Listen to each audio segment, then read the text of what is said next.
दोस्तों, सर्वपितृकारी अमावस्या के दिन सभी ज्ञात अज्ञात पूर्वज जिनकी तिथि ज्ञात नहीं है या जिनकी तिथि पर आप उनका श्राद्ध करना भूल गए हैं, तो उन सभी का सर्वपितृ अमावस्या के दिन श्राद्ध करना चाहिए। ऐसी मान्यता है, इस दिन सभी पितृ श्राद्धकर्ता के घर जहाँ श्राद्ध कर्म किया जाता है वहाँ उपस्थित रहते हैं। इसके लिए कुछ कार्यों को बताया गया है। आइए बताते हैं सर्वपितृकारी अमावस्या के दिन हमें किन किन कार्यों को करना चाहिए।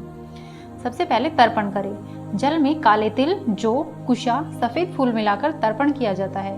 पिंड बनाने के बाद हाथ में कुशा, जौ, काला तिल, अक्षत व जल लेकर संकल्प करें। इसके बाद अपने पितरों को याद करते हुए उनका तर्पण करें। पिंडदान करें।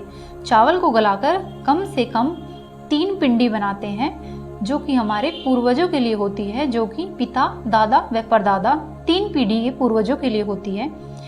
पिंडी बनाकर उसका विधिवत रूप से अर्पण कर जल में विसर्जित करते हैं। इसके अलावा हमें पंचबली कर्म करना चाहिए। इसके अंतर्गत गाय, कौवे, कुत्ते, चींटी, मछली, वृक्ष और देवताओं को अन्न तथा जल अर्पित करना चाहिए। ब्राह्मणों को भोजन कराना चाहिए।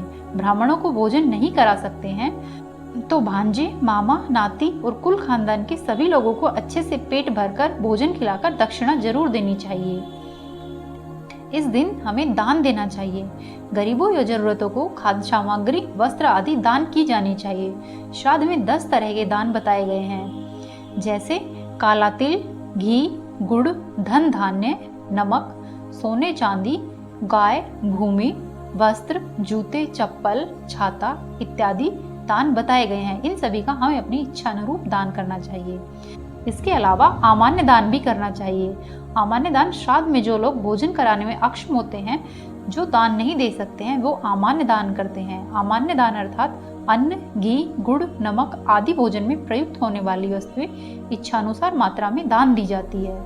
इसके अलावा सर्वपितृकारी अमावस्या के दिन बरगद और पीपल के पेड़ में जल अर्पित करना चाहिए।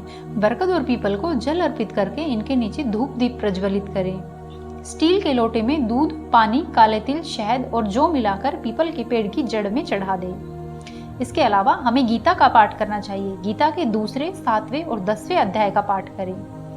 इसके अलावा पितृ सूक्तम का पाठ करने से पितरों का आशीर्वाद मिलता है। पितृ अत्यधिक प्रसन्न होते हैं। इसके अलावा पितृदेव अर्यमा की पूजा के साथ साथ ही इस दिन श्री हरि विष्णु, यमदेव और चित्रगुप्त जी की पूजा भी करनी चाहिए। काव्यवाडनल, सोम, अर्यमा और यम ये 4 पितरों की जमात के मुख्य गण प्रधान होते हैं। इसके साथ ही हमें हनुमान चालीसा का पाठ करना चाहिए। इस दौरान हनुमान चालीसा का पाठ करना चाहिए। ऐसा करने से घर में कोई भी संकट नहीं आता है। इसके साथ ही दक्षिण दिशा में पितरों के लिए दीपक जरूर जलाना चाहिए। दीपक 2, 5, 11 या 16 अपनी इच्छा के अनुसार जला सकते हैं, या आप प्रतिदिन पीपल के पेड़ के पास जाकर भी दीपदान कर पितरों की मुक्ति हेतु प्रार्थना कर सकते हैं। इसके अलावा गुड़, घी को मिलाकर सुगंधित दीप दें। जब तक वह जलती रहे तब तक ओम पितृदेव्योभ्य नमः इस मंत्र का जाप करें व इसी मंत्र से आहुति दें। शास्त्रों में मृत्यु के बाद औधर्वदेहिक संस्कार, पिंडदान, तर्पण, श्राद्ध, एकादशाह, सपिंडीकरण, कर्म विपाक आदि के द्वारा पापों के विधान का प्रायश्चित कहा गया है। श्राद्ध करने का समय तुरूप काल बताया गया है, अर्थात दोपहर के 12 बजे से लेकर 3 बजे के मध्य। प्रातः एवं सायकाल के समय श्राद्ध करना मना किया गया है। सुनिश्चित तुरूप काल में ही धूप देकर पितरों को तृप्त करना चाहिए। इस समय में तर्पण, पिंडदान, पूजन और धूप इत्यादि देने से पितृ प्रसन्न होते हैं एवं अपना आशीर्वाद देते हैं। धन्यवाद दोस्तों, आज की वीडियो में इतना ही। आपको हमारी जानकारी पसंद आई तो हमारे चैनल को सब्सक्राइब करें, वीडियो को लाइक करें, अपने दोस्तों के साथ शेयर करें।